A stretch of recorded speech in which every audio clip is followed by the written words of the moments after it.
All right, welcome back to the season opener of The Football Fever. My favorite segment is back. It's where I get to show my athleticism, or I believe you guys just make me show my worst side every time. We're inside the games. Matt and Jay focusing on that young and inexperienced offensive line that, in my opinion, is just like a bunch of refrigerators. They're like 6'7", 6'4", 300, something. Yeah, well, I mean, you know, we just talked about how the defense can really get after guys and get them thinking. Now, we've seen this before 2 years ago when the offensive line was new, and what Virginia Tech did, just start bringing the pressure on those guys that aren't used to it. One advantage we do have is Pat Elflein in the middle being able to kind of call out and make sure the protection is set.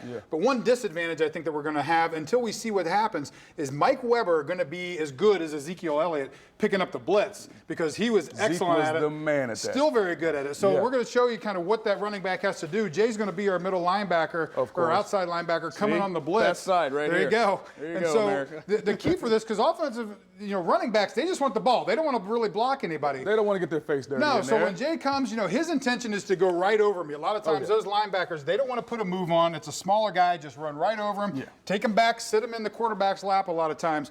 What Weber's going to have to do is really get low. Make sure he gets his hands inside and just try to force him out and around. You want to just try to make him run out and around from the quarterback, because you are at a physical disadvantage here. And this guy, he's just coming to try to take you, like I said, right back into the seat. Well, yeah, the key is always to create a pocket for your quarterback, right? The back has got to be a part of the protection. He's got to create this nice pocket. As a defender, our job, disrupt the pocket, crush the pocket, make him throw the football from a well, as they say. So I want to drive this guy all the way back into it, and I want to make that quarterback feel that pressure. If he feels us, then we got a problem. But like you said, it's all about creating that nice space. JT steps up, good things happen. And Weber's got a low center of gravity. He's one of those guys, I've watched him in a couple of practices. He does pretty well, but it's different when the bullets start flying and that guy's coming full speed at you. And we talked a lot about how great Zeke was all around, and it's why the Cowboys had no problem taking him so early.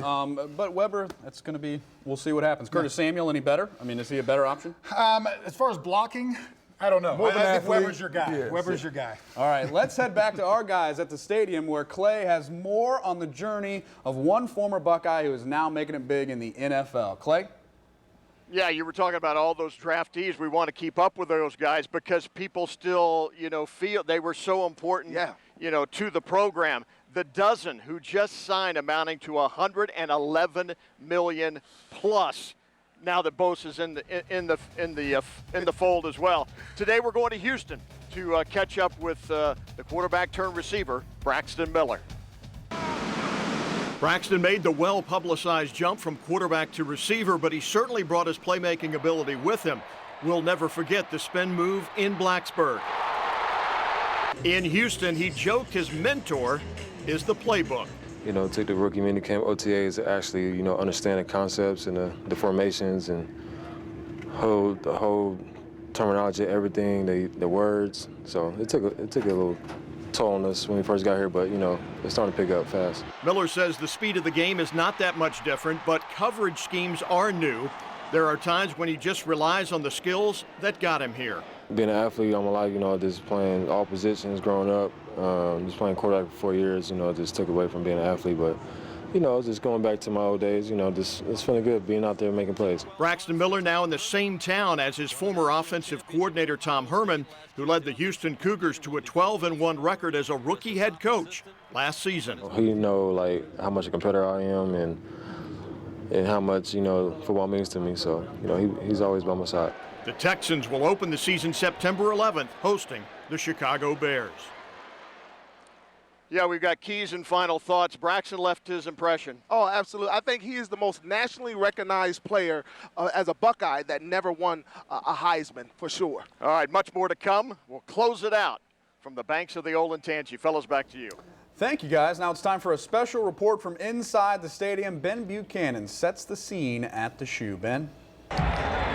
Thanks, guys. Another gorgeous day in the Horseshoe at 75 degrees. It's perfect. A lot of great players that you want to talk about today. But we're about to see the quick calls. This is the best tradition that Ohio State has to offer right now. You can see them. They're all lining up. Coach Mick is going to get them ready to go right here. They're going to have the crowd that's going to join in on these calls. JT Barrett's the guy that I'm really excited to watch today, guys. He had 45 total touchdowns 2 years ago. Obviously was competing for the job with Cardale Jones last year, but it's his job to lose this year. He's going to have a great year. Look for Mike Weber Jr., number 25, the new running back that's going to take over for huge shoes to fill for Ezekiel Elliott. I'm excited to see what Mike Weber Jr. is going to do today. You look on the outside with Noah Brown. He's a great new receiver that the guys are really high on as well. So here we are watching the guys do their quick calls, one of the best traditions in college football. These are the quick calls once again with Coach Mickey Marotti. Coach Urban Meyer brought this to the program in 2012. This was the last year that I played. Really enjoyed it. It's a good way to get all the fans involved, guys. So it's a huge game today versus Bowling Green.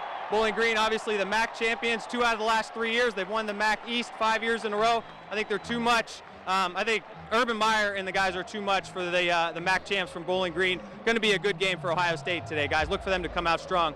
Reporting in the stadium, I'm Ben Buchanan. I'll send it back to you. All right, thank you very much, Ben. Still more to come here. We talk about the big game, our final thoughts, and we're going to wrap it up. Send you out to kickoff here next on The Football Fever.